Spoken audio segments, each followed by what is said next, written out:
Okay, we are back at the swarm hive. So if you recall from a previous video, I got immensely excited because we had our first swarm of the season come in and install themselves in this hive while I was away at a very nice wedding. So that was a particularly good weekend to extend into the joy into the Monday to discover that we'd got more bees, and a very nice swarm in fact.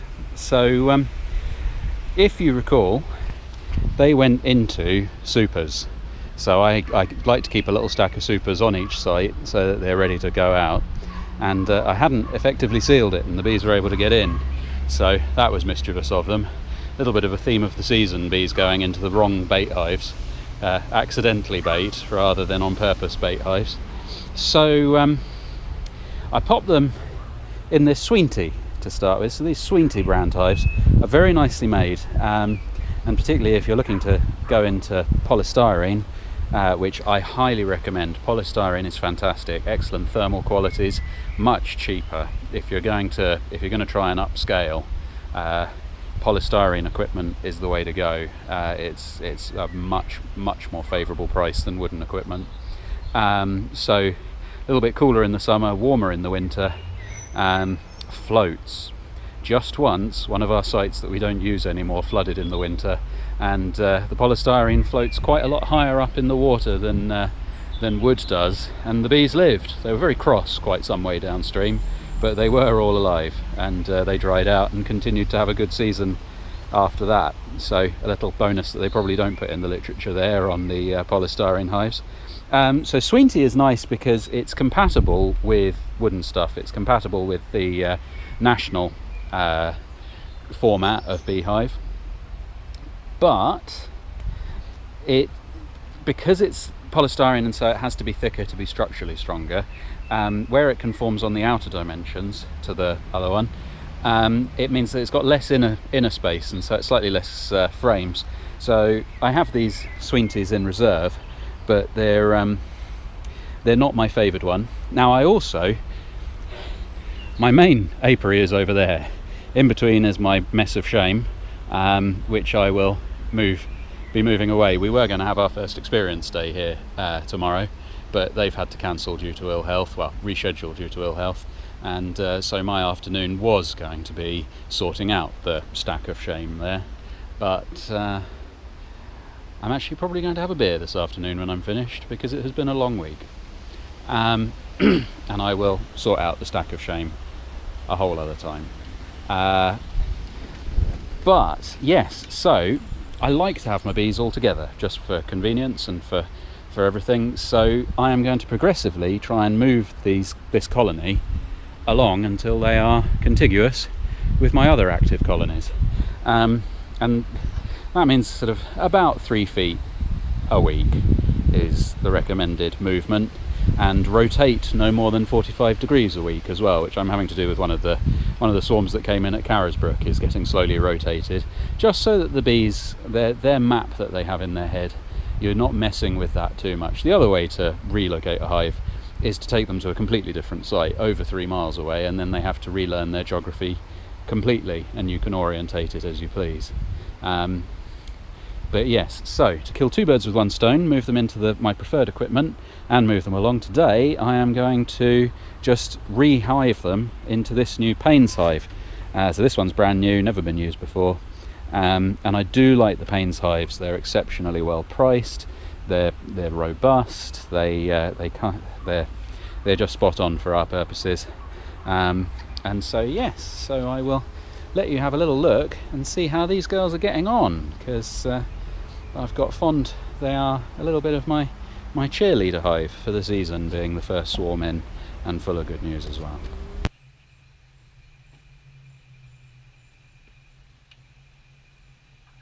So as I explained in the intro there, the queen is below the queen excluder, and so I'm actually going to start with the bottom first. So we'll just lay the super to one side. So off comes the queen excluder, and as ever, good habits have me inspecting the bottom of it to check that the queen isn't actually hiding on the bottom of it, which can happen. And the consequence of being unsure about the location of the queen in these circumstances you just run the risk of that when you put it back on, putting the queen excluder on the other way up with the queen above it, and it's a mistake that's hopefully rectifiable the next time that you come, but it's just better to be avoided. So this is unusual, that the queen is on the first frame drawn out, and there she is. She's a lovely girl. That's the first time I've actually had eyes on her. I've not seen her yet, and she's a good big girl, and you can see that comb that she's on is only just beginning to get drawn out, and so the size of the queen is indicative of her quality in a lot of ways, particularly if you've seen my queen rearing. It means that she's had royal jelly from a very young grub, and so she's able to get nice and big, which means that she's got an awful lot of eggs in her ready to be fertilised, which gives her a chance at a good long life. If queen gets royal jelly later in their life cycle, when they're quite a well-developed grub, they'll develop into a queen that's not very big. It's quite often called a grub queen, and they can save you out in a pinch. In the wild, the bees will have one, they'll get her to lay some eggs, and then they'll quite often supersede her quite quickly, using one of her newly laid eggs and feeding that with royal jelly very early to then get themselves a full queen. One of the issues about allowing a grub queen to happen in your own hives is it's not great for the bees, because they'll have lost about 3 weeks of laying just to bring her on, and then they'll lose another 3 weeks of laying minimum to then bring on her replacement, and so that's 6 weeks out of your season, which is getting on for about a third of the productive time of the year, and so we really can avoid queens in our managed apiaries where we can.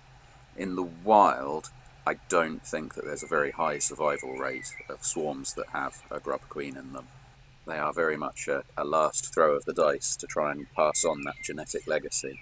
And there's a few habits that you see that just bees have evolved these desperate tactics when they're in trouble. So if they fail to get a queen at all, worker bees can lay drone eggs, and that you'll get a laying worker, and that's a nightmare for beekeeping. But you can see in the wild that, again, that's just to try and get their genes out there and have one last shot at passing on their bloodline. And these YouTube videos are peculiar because in a lot of ways I hate to get a laying worker, but it would be quite interesting if one happened again this season to show you the solutions for that and talk that through. So it's somewhat changed my my mentality towards this season and the things that go on. Without a camera, I would be praying for absolutely perfect stuff. With the camera, I still want everything to be perfect, but I do quite want interesting things to happen for you. So obviously, at that halfway stage, having just looked through the brood box, it doesn't look like it's worth being in a full hive, but we have to take their history into consideration here, because of course there's an awful lot of brood was laid in the super, and so you see there's a lot more bees there, and so because they swarmed in onto these super frames, to get the queen off them, you probably saw in the middle of that, and I've probably mentioned it in voiceover, the queen was on one of these super frames, and I just put that below the queen excluder, and then they're building out the new brood nest under there. Once all of these hatched, which they should be near to, I would anticipate there being sealed brood in here. Once all of these have hatched, they'll push on down, and then it'll just be stored honey up here. And yeah, this number of bees would normally not be in a hive this big, but they're doing very nicely with it. And so yes, so we will now just have a little look through the super, which I don't look too carefully at the super every inspection, but of course where there's been some brood in it, it's worth just having a little look. So what we find on the second frame out is just a tiny little patch of drawing out there.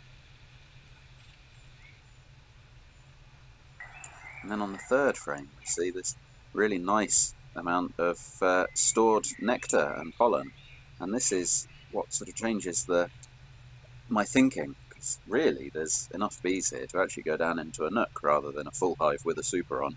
But because they swarmed into the super, they've stored all their good stuff, all their honey, in the top, and so I've got to think a little bit about how I'm going to solve this.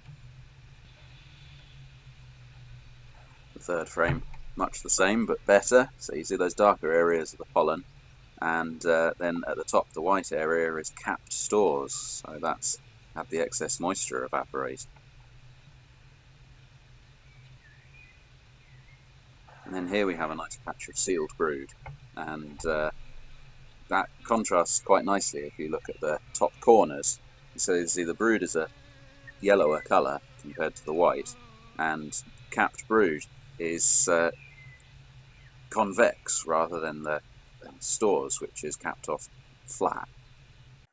And then just to go back and focus in, you'll notice that there's quite a nice looking queen cup there, which is totally empty.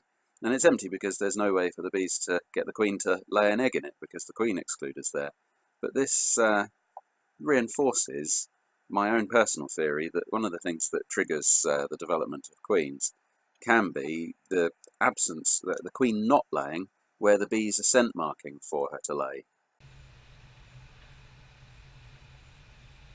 And so progressing through the rest of the hive, we find lots of stored pollen and nectar, which is useful, and but it's the story right the way to the end.